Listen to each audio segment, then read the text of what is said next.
Today, we're diving into David Goggins' book, Can't Hurt Me. And let me tell you, this is a raw, unflinching look at how one person can take unimaginable suffering and turn it into fuel. But it's not just a story, it's really a blueprint for mastering your own mind.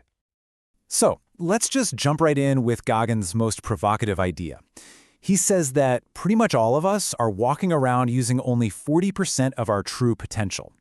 Think about that. Even on your best day, you feel like you're giving it everything, but what if there's a whole other 60% you haven't even touched? And that's the big question, right? If it's true, if we all have this massive reserve of untapped power, how in the world do we get to it? Well, for Goggins, the answer wasn't found in some self-help book. It was forged in the fire of his own life.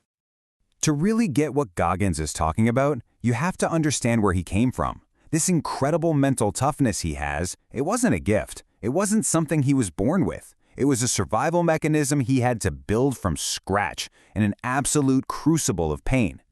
You know, on the outside, his family had it all. They lived on a street literally called Paradise Road. They had a Rolls Royce, a Corvette, the whole 9 yards. But as Goggins says, glossy surfaces reflect much more than they reveal. Behind that perfect facade, inside that house, it was pure hell. And this timeline just shows you, it wasn't one bad thing. It was this relentless, compounding trauma. Horrific abuse from his dad, then escaping into poverty, dealing with intense racism. It all just piled on until he hit a total dead end. And this is what that rock bottom looked like. By his early 20s, Goggins was nearly 300 pounds. He was working a dead-end job spraying for cockroaches at night, his dream of joining the military totally crushed. He was basically hiding from the world inside his own body. So clearly, something had to change. And this is the turning point. This is where Goggins' transformation really begins. He finally decided to stop running, to stop making excuses, and to just face the person he'd become with brutal, unflinching honesty. This was the conversation, the one he had with himself staring in the mirror. He realized no one was coming. Not his mom, not a friend, not some mentor. No one was going to rescue him. If he wanted out of that hell, he was the only one who could do it. And this realization led him to create his very first mental tool, the accountability mirror. The idea is so simple, but it's powerful. You write down everything, all your goals, your insecurities, the stuff you don't want to admit, and you stick it right on the mirror you look at every day. There is literally no hiding from the truth when it's staring you in the face. So the accountability mirror got him started, but as he began to tackle these absolutely insane goals, like losing over 100 pounds in just a few months to become a Navy SEAL, he knew he needed another tool. He needed something to help him push through the moments of pure agony. And that's what he calls the cookie jar. Now, it's not a real jar, it's a mental inventory of every single hard thing you've ever overcome. So when you're in the thick of a struggle and your brain is just screaming at you to quit, you mentally reach into that jar, pull out a cookie, and remind yourself of a time you pushed through and won. And Goggins' cookies jar, it was absolutely overflowing. I mean, look at these. Each one of these is a monumental achievement on its own. When you put them all together, they become undeniable proof that he can get through anything. It's how you prove to yourself, hey, I've been here before. I can do this. Okay, so you have the abuse, the mirror, the cookie jar. All of these experiences and tools led him to one single, powerful insight. And this insight is pretty much the core of his entire philosophy. And here it is, the 40% rule. What it means is that when that voice in your head is screaming that you're done, that you're completely exhausted and can't go on, it's lying.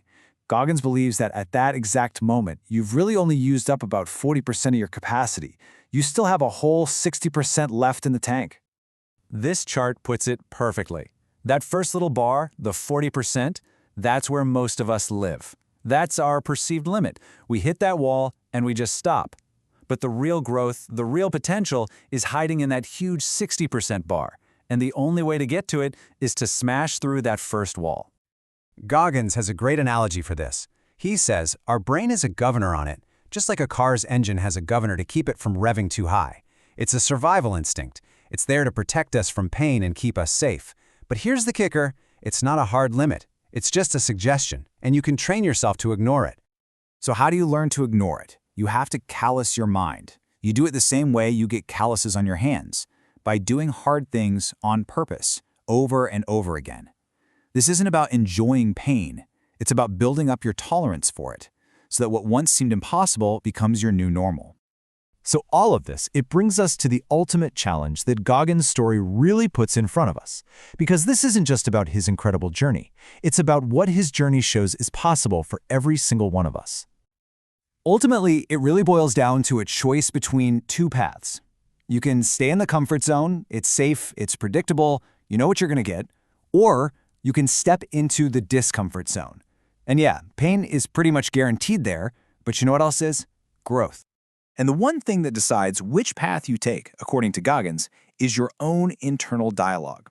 It all comes down to the voice you choose to listen to, the one that says, I can't, or the one that asks a totally different question.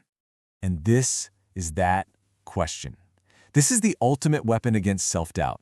The next time your mind tells you you're done, when the world tells you something is impossible, you just have to ask yourself, what if? What if I'm wrong? What if I can actually do this? What if this is only 40%?